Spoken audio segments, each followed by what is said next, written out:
Je me bats entre guillemets contre le complotisme en disant laissons cela de côté. Mais si ce que vous dites est juste, le monde va devenir complètement parano et va ne plus croire évidemment en rien. Parce que si cette réalité, vous nous dites que c'est connu, qu'on met un mouchoir dessus, qu'une étude a existé. J'entends effectivement, je faisais le lien tout à l'heure, je l'ai dit, avec ce que dit Emmanuel Macron, qu'on peut, à la lumière de ce que vous dites, interpréter. Je rappelle cette phrase, manifestement, des choses se sont passées, on ne le sait pas. C'est une formule très douce, mais ce que dit les États-Unis, quand on vous écoute, on se dit, tiens, les États-Unis, ils sont au courant de ce que dit M. Montagnier. Bon. Oui. Non seulement les États-Unis sont au courant, mais ils ont financé une partie des recherches faites dans le laboratoire de Wuhan. C'est publié. C'est dingue. Ça également. Donc c'est une affaire pas seulement chinoise, de toute façon. Oui. Et nous revenons avec l'actualité du Covid-19 et nous sommes avec le professeur Luc Montagnier. Bonjour. Bonjour. Et merci d'être avec nous. Faut-il le rappeler, vous êtes prix Nobel de médecine et c'est vous qui êtes à l'origine de la découverte du VIH. Vous travaillez en ce moment sur le virus. Nous sommes d'accord. Je travaille, mais pas forcément au labo, puisque on travaille sur ordinateur avec un collègue, et puis c'est tout. On n'a pas d'expérience, on peut dire, mais l'expérience vient de la maladie elle-même, de toutes les mesures qui sont faites actuellement dans les laboratoires sur les patients. Et vous êtes arrivé à certaines conclusions. Alors, nous sommes arrivés à la conclusion qu'effectivement, il y avait eu une manipulation au sujet de ce virus. C'est-à-dire ? Eh bien, qu'une partie, je ne dis pas le total, n'est-ce pas, mais il y a un modèle qui est évidemment le virus classique, et là, c'était un modèle surtout venant de la chauve-souris, mais à ce modèle, on a par-dessus ajouté des séquences, notamment du VIH, le virus du sida. Mais quand vous dites on a ajouté, qui a ajouté ? Moi, je ne sais pas. Et c'est pas naturel, c'est ce que vous voulez dire ? Non, ce n'est pas naturel. C'était un travail de professionnel, un travail de biologiste moléculaire. C'est un travail très minutieux, on peut dire d'horloger, on peut dire au niveau des séquences. Mais dans quel but ? Dans quel but, ça, ce n'est pas clair. Moi, j'expose, si vous voulez, mon travail, c'est d'exposer les faits, c'est tout. Je n'accuse personne, je ne sais pas qui a fait ça et pourquoi. La possibilité, c'est peut-être que ils ont voulu faire, on ne sait pas, on a voulu faire un vaccin contre le sida. Alors, je suis pas sûr de comprendre tout ce que vous dites. C'est-à-dire que dans ce virus, il y a une part de VIH ? Voilà, c'est ça. Le bruit a couru que c'était d'une origine humaine, finalement, et ça a été ensuite réfuté par la plupart des autorités scientifiques, quand même. Il y a quand même une volonté d'étouffement, si vous voulez. Les travaux, nous ne sommes pas les premiers. Un groupe de chercheurs indiens, très, très renommés, avait publié la même chose. On les aura forcés à rétracter. Mais ce que vous dites là, la plupart des scientifiques disent le contraire, quand même. De moins en moins. De moins en moins. Si vous voulez, ceci est arrivé au début de cette année, et on voit de plus en plus de travaux qui suggèrent. Mais moi, je suis, on peut dire, hors d'âge. Je suis prix Nobel.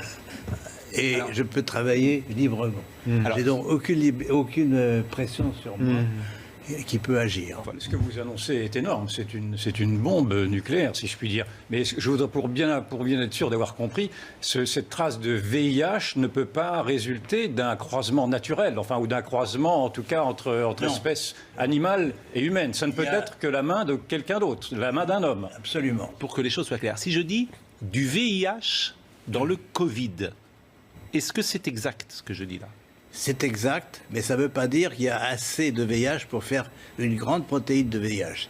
Il y a assez de matériel pour modifier ce qu'on appelle un site antigénique, c'est-à-dire modifier un peu la protéine du coronavirus pour la faire reconnaître par le système immunitaire comme VIH. Mais vous avez dit vous-même que c'était une volonté que d'avoir à associer de... Oui, mais pas à des fins militaires, si on peut dire. D'accord. Ça serait j'ai bien compris, c'était pour créer un vaccin Probablement, c'est pour faire contre le VIH. Pour faire, si vous voulez, seuls les gens qui ont fait ça pourront dire un jour la vérité, totalement. Alors pourquoi les gens sont-ils infectés après? Parce qu'on le teste. Et je répète, enfin, c'est ce qui se dit un peu partout, c'est qu'il y a eu une fuite. La construction virale s'est échappée du laboratoire de Wuhan. Mais une fuite, ça veut dire quoi? Comment elle peut s'échapper? C'est ça, une fuite. C'est quoi une fuite? Elle peut s'échapper volontairement ou involontairement? Involontairement. Non, involontairement, mais comment? Mais comment? Ben, par quelqu'un qui a sans doute Quelqu'un été qui manipule vacciné, ce virus sans prendre trop de précautions. Non, mais vous dites le contraire, mais il y a ce d'autres que qui vous disent êtes en fait, ce que vous êtes en Non, train il y de a dire sur d'autres plateaux, effectivement, je reprends l'expression d'Yvan, c'est une bombe. Pourquoi? Parce que vous n'êtes pas n'importe qui. Vous êtes prix Nobel de médecine et vous êtes celui qui a découvert le VIH. Donc votre voix, elle porte. Forcément, et il va avoir des conséquences de ce que nous sommes en train de dire là. Le professeur Delfrécy, par exemple. Mes responsabilités, j'ai pensé qu'il fallait effectivement que j'en parle une fois qu'on a été sûr. Si vous voulez, on a. Et vous êtes sûr depuis combien de temps? Pourquoi n'en parlez-vous pas au professeur Delfrécy? Pourquoi n'en parlez-vous pas au professeur Raoult? Pourquoi ne vous Je suis prêt à en parler. Mais pourquoi ne l'avez-vous pas fait dès à présent? C'est ça que je n'arrive pas non plus à comprendre. Si, c'est-à-dire qu'il y a un processus qui prend du temps. On a envoyé bien sûr des publications. Il y a déjà une publication dans une revue indienne, parce que je répète, il y a une pression énorme. Cette publication indienne, elle date de quand? Elle date de quelques semaines. Quelques semaines? Oui.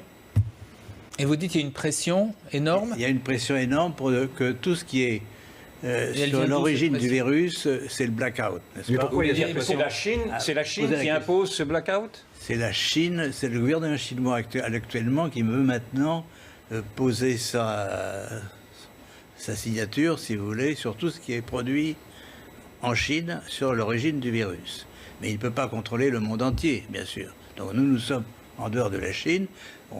D'ailleurs, on pense que la Chine est aussi une victime dans cette affaire, par la fuite, par l'échappement du monstre qu'ils ont créé.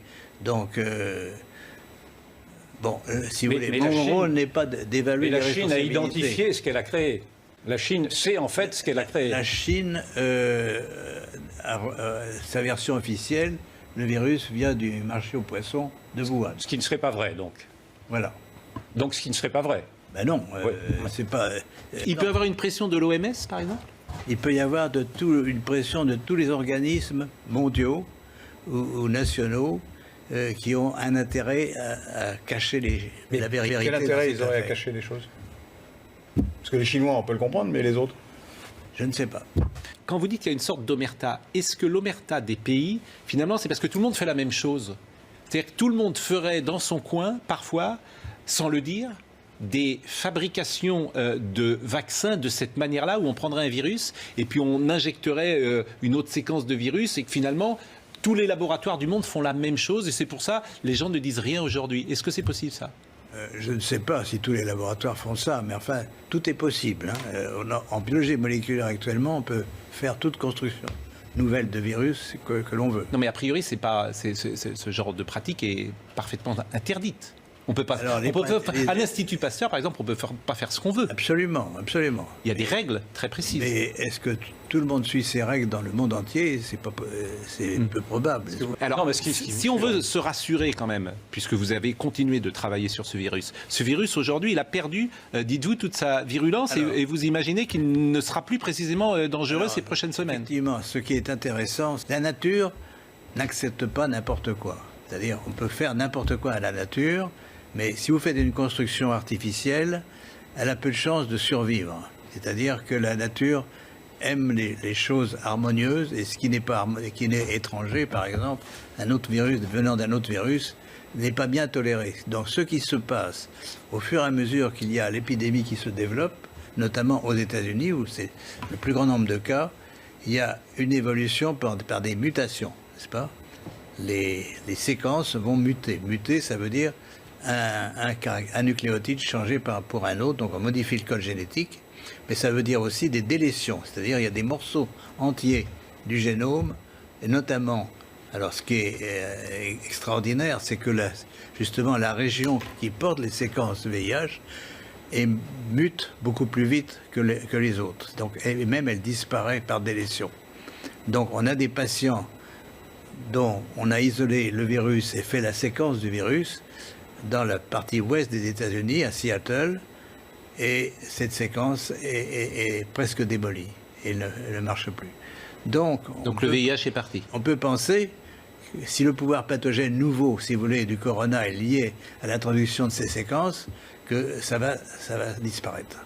Si j'ai bien compris votre raisonnement, vous nous avez dit d'ailleurs dans une très jolie phrase que la nature aimait l'harmonie. Oui. Et donc dans votre raisonnement, ce virus-là va se défaire assez rapidement, si je comprends. Exact. C'est Il ça. va perdre ces séquences. Mais rapidement, ça veut dire quoi rapidement? Pour vous, rapidement, c'est quoi? C'est en mois, c'est en années? Au fur et à mesure des transmissions. Hein. C'est pour ça que l'épidémie nous apprend. Évidemment, il est regrettable qu'il y ait cette épidémie. Donc il faut par tous les moyens, vous posez la question, par tous les moyens connus, il faut empêcher qu'elle se progresse. Mais aux États-Unis, là, c'est une véritable explosion. Il y a maintenant 500 000 personnes qui sont infectées aux États-Unis. Est-ce que la contagiosité de ce virus est précisément liée à sa fabrication artificielle, selon vous? C'est possible, oui. Et quels sont les moyens pour lutter, selon vous, contre cette contagiosité? Le confinement est la bonne solution? Si vous voulez, moi j'ai une solution un peu d'avant-garde, parce que je travaille là-dessus pour d'autres raisons. C'est que les ondes peuvent modifier les fréquences, certaines fréquences d'ondes peuvent modifier la présence de ces séquences. Comme elles sont étrangères, peut-être on va pouvoir les distinguer du reste du coronavirus et les détruire d'une façon sélective. Là, c'est de la science-fiction pour l'instant. Et là, je ne peux la vérifier que si j'ai les moyens de le faire. Autrement, je pourrais... Les ondes, c'est-à-dire? Oui, parce que je ne suis pas sûr de comprendre. Qu'est-ce que vous appelez les ondes? Les ondes, ce sont des ondes électromagnétiques, n'est-ce pas? Qui pourraient séparer? Nous sommes environnés d'ondes électromagnétiques. Pourquoi ne pas utiliser une partie de ces ondes pour détruire des séquences sélectivement d'ARN ou d'ADN? Bon, c'est une possibilité, ce n'est pas une certitude, bien sûr. Mais est-ce que ce nouveau virus, accélère le fait que nous n'ayons plus les défenses immunitaires susceptibles de nous défendre, ou est-ce que ça n'a pas de rapport? Est-ce que cela éradique les défenses immunitaires ou pas? Alors, effectivement, moi je pense, si vous voulez, qu'on vit dans un environnement très différent de celui de nos ancêtres, et sans se rendre compte, enfin, on adore les ondes, on communique par les ondes tout le temps, n'est-ce pas? Mais il y a des projets encore de plus en plus importants pour que ces ondes soient encore plus autour de nous. Alors, je répète, et c'est un sujet à étudier, c'est pas le rôle des ondes. On a dit, par exemple, que la ville de Wuhan était très en avance pour l'installation d'antennes 5G, n'est-ce pas? Oui. 10 000 antennes sont dans cette région. Et donc, elles ont pu contribuer au pouvoir pathogène du virus. On voit que dans cette séquence, beaucoup de médecins ne sont pas d'accord, beaucoup de scientifiques ne sont pas d'accord. Oui, c'est ce que je voudrais souligner. Voilà, et c'est pourquoi d'ailleurs vous étiez là ce matin. Ce que vous dites est ahurissant. Ahurissant. Disons-le. Ce que vous dites est effectivement, et je remercie d'être venu sur le plateau de CNews, nous l'avoir dit, mérite la contradiction. Vous avez parlé vous-même d'hypothèse, et c'est ce mot aussi que je veux retenir, comme souvent les scientifiques avancent en parlant d'hypothèse, et malheureusement on ne peut pas continuer cette discussion, mais je ne doute pas que nous pourrons la poursuivre et vous entendre de nouveau. Ce qui vous permettez, le plus important, c'est pas l'origine, si vous voulez, c'est intéressant l'origine du virus, mais c'est surtout qu'est-ce qui va se passer maintenant pour nous tous. Oui. C'est la question que je vous ai posée tout à l'heure. Je vous réponds en partie, il y a une possibilité, une lueur d'espoir que cette épidémie disparaisse parce que le virus va s'auto-détruire. Bon, voilà. Mais est-ce qu'il faut s'attendre, et ce sera peut-être ma dernière question, à des pandémies de ce type régulièrement? Alors, il faut éviter absolument que ça se reproduise, c'est évident. Alors, donc, je crois que les règles, si vous voulez, éthiques des chercheurs, il faut que tout le monde les respecte. Et c'est des règles éthiques aussi pour les médecins. On ne tue pas par le traitement. Never. Non primum non nocere, je parle latin. Et donc ça, c'est vraiment fondamental.